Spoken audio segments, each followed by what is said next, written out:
Perkembangan kostum dunia kuno. Bentuk awal busana. Pada dasarnya, pakaian tidaklah merupakan alat pelindung terhadap keadaan cuaca semata. Suku bangsa primitif pada kalanya mengenakan pakaian tebal panas di khatulistiwa dan kadang-kadang hampir telanjang di daerah kutub. Dapat dikatakan, dorongan ingin merias diri lebih kuat. Pengaruh agama juga ikut menjadi sebab. Bangsa-bangsa kuno pada mulanya hanya mengenakan kain cawat, acapkali dilengkapi dengan selendang. Tutup kepala dan alas kaki hampir tak dipakai. Kostum zaman kuno yang sangat berpengaruh adalah kostum yang berasal dari suku bangsa yang memiliki kebudayaan sendiri seperti bangsa Mesir kuno dan bangsa Babilonia. Kedua bangsa ini memiliki bentuk dasar kostum yang sama, ialah bentuk dasar kemeja. Bangsa Mesir kuno menghias bentuk dasar ini dengan mempergunakan kain itu sendiri, ialah dengan cara pemberian lipit-lipit atau plissé atau pleats. Bangsa Babilonia dengan menambahkan potongan pita yang berumbai-rumbai. Bentuk kostum dari masing-masing suku bangsa zaman kuno ini saling berbeda, tetapi selintas tak terlihat perbedaannya. Potongan-potongan kain sebesar atau selebar apa yang dapat dihasilkan oleh alat tenun diterima sebagai bentuk dasar kostum untuk kemudian dilipat, dilingkar, dililit, atau disusun pada badan dalam berbagai perbandingan panjang atau lebar kain itu sendiri. Kostum zaman kuno dapat dibagi dalam 3 kelompok, yakni yang pertama rok lilit atau sarung. Bentuk dasar kemeja, tunika, dan kaftan.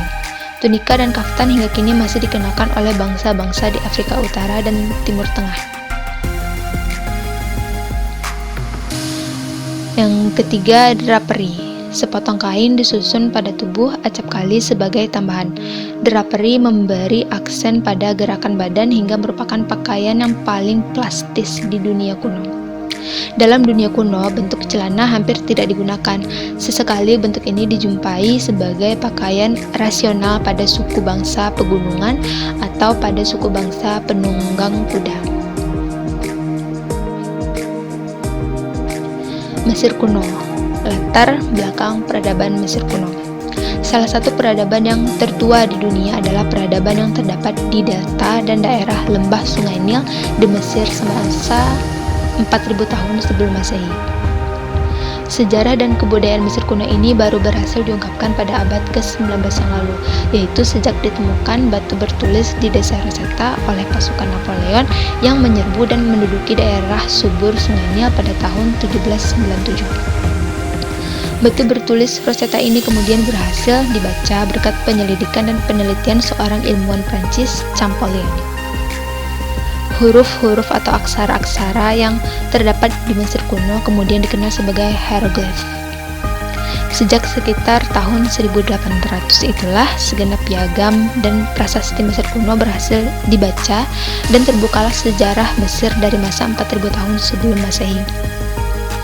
Mesir sering pula disebut negeri hadiah Sungai Nil karena kesuburan tanah negeri ini berkat Sungai Nil yang selalu meluap airnya sepanjang tahun.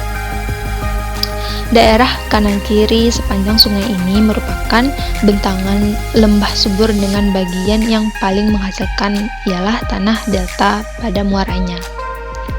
Sejak mula tumbuh dalam kehidupan masyarakat Mesir kuno suatu usaha pembentukan organisasi kekuasaan untuk mengatur pembagian air dan kehidupan pertanian.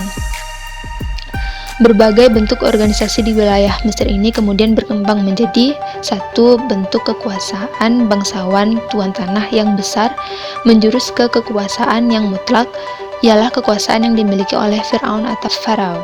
Fir'aun, sang raja, adalah seorang penguasa yang kuat dan titahnya adalah mutlak. Di samping itu ia juga memperoleh anggapan bahwa bergaris keturunan langsung dengan para dewata.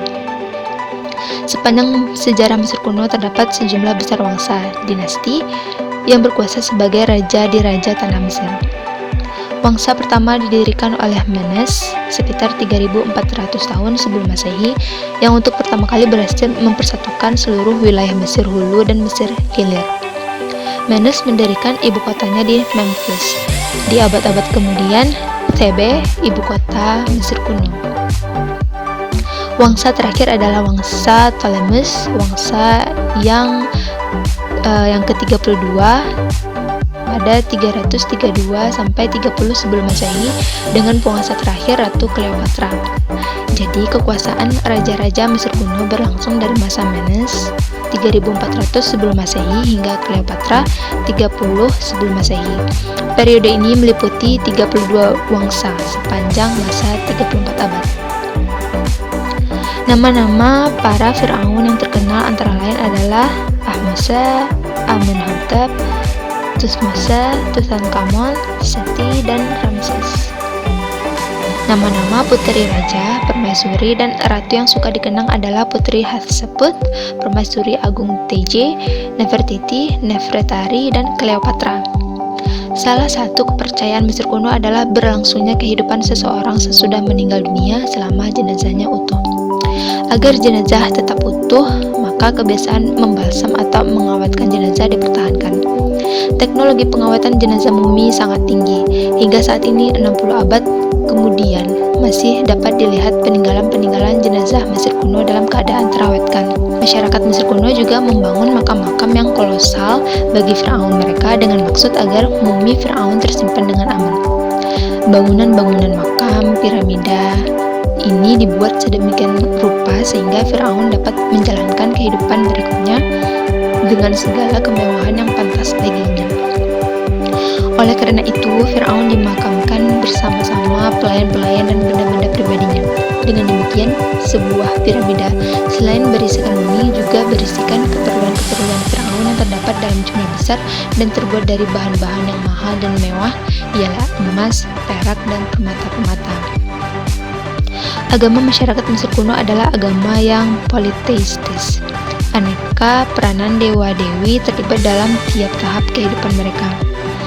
Apapun, dimanapun, tidak terjadi sesuatu jika tidak diatur oleh salah seorang dewa.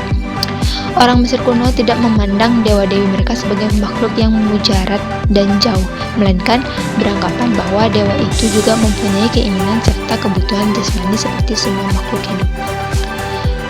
Dewa kadangkala digambarkan sebagai manusia, kadangkala seperti binatang, kadangkala campuran keduanya. Di antara deretan dewa-dewi masyarakat Mesir kuno terdapat dewa-dewi Re, ialah dewa matahari, dewa Osiris, dan dewi Isis. Selain itu, orang Mesir kuno juga menyembah dan menganggap suci beberapa hewan tertentu, misalnya banteng, angsa putih, kucing, ular, elang, dan buaya. Bangsa Mesir kuno telah mengenal tulisan, mereka telah mengenal pula tinta dan telah melakukan aktivitas menulis naskah-naskah dengan pena jerami di atas kertas daun papirus.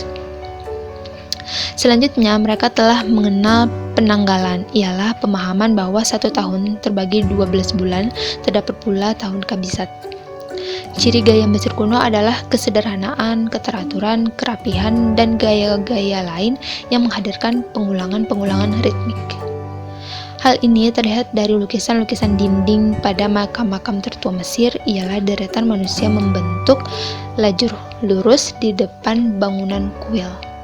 Seni lukis masyarakat Mesir kuno tidak berdiri sendiri, melainkan sebagai bagian dari gedung, kuil, atau makam. Pada umumnya, lukisan menampilkan adegan seremonial. Cat yang digunakan adalah cat air yang tidak tembus pandang. Pewarna menghadirkan merah, kuning, biru, hijau, dan hitam. Teratai ialah bentuk hias khas Mesir kuno mengalami stilasi serupa. Tiang-tiang Mesir kuno seolah-olah merupakan tangkai-tangkai bunga yang menahan sekelompok teratai kuncup, satu di antaranya mekar. Selain ornamen flora, terdapat pula ornamen lainnya seperti papirus dan fauna. Ornamen menggunakan bentuk-bentuk geometris. Flora dan fauna sangat distilir sehingga mendekati bentuk-bentuk geometris. Sekitar 3000 tahun sebelum Masehi, masyarakat Mesir kuno telah membangun piramida-piramida yang mengagumkan serta membangun pula istana yang megah. Kuil-kuil pemujaan dibangun dengan sangat monumental, besar, agung, indah, dan abadi. Piramida yang terbesar adalah piramida Cheops dengan bangunan patung Sphinx di depannya. Piramida-piramida lainnya adalah piramida Menkaure, Khafre, dan Khufu, sedangkan kuil-kuil yang terkenal adalah kuil Horus, kuil Isis, dan kuil Nefertari. Peninggalan arsitektur lain yang hingga kini juga sangat dikagumi adalah bangunan obelisk. Pada mulanya, masyarakat Mesir kuno adalah penyembah hewan.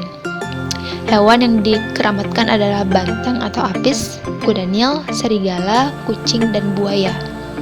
Di kemudian hari, dewa sebagai unsur tertinggi tidak lagi dipandang sebagai hewan, melainkan sebagai makhluk-makhluk agung berwujud manusia.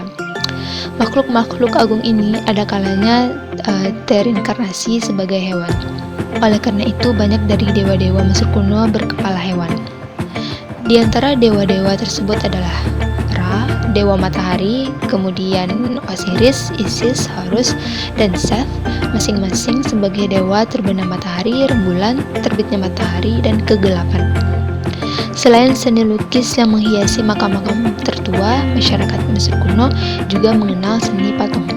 Karya patung mereka juga tidak berdiri sendiri, melainkan sebagai bagian dari bangunan. Jadi, patung sebagai unsur dekoratif. Patung terbuat dari batu granit. Pada umumnya, patung ini kolosal dan monumental. Juga frontal dan kaku dan selalu dalam keadaan istirahat yang sempurna. Kaki dan tangan tidak terlepas dari struktur badan.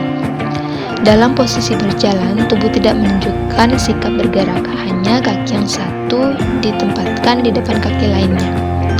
Patung juga menampilkan hewan yang dikeramatkan, seperti Sphinx. Selain patung, terdapat juga relief. Relief ini menampilkan pembagian bidang yang cakep, tanpa perspektif. Figur-figur tidak ditempatkan berdampingan, tetapi disusun dari atas ke bawah. Figur manusia menampilkan kaki dari samping, badan dari depan. Segi dekoratifnya sangat kuat karena figur-figur yang sama ditampilkan dalam pengulangan yang ritmik. Sebagai suatu daerah yang sangat subur di tengah-tengah ketandusan alam sekitarnya, daerah lembah Sungai Nil menjadi sasaran penyerbuan bangsa-bangsa lain. Dari daerah hulu di selatan, bangsa Nubia selalu mengincar dan siap menyerbu hingga merupakan bahaya sepanjang masa.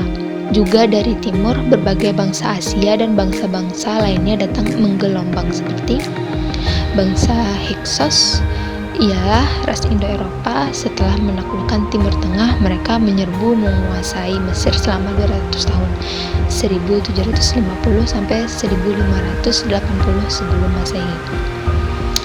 Bangsa Assyri yang berhasil merebut ibu kota Memphis dan Thebe sekitar tahun 670 sebelum Masehi. Bangsa Persia berhasil menguasai Mesir antara tahun 525 sampai 404 sebelum Masehi. Alexander Agung dari Makedonia, Yunani menduduki lembah Sungai Nil pada tahun 332 sampai 323 sebelum Masehi.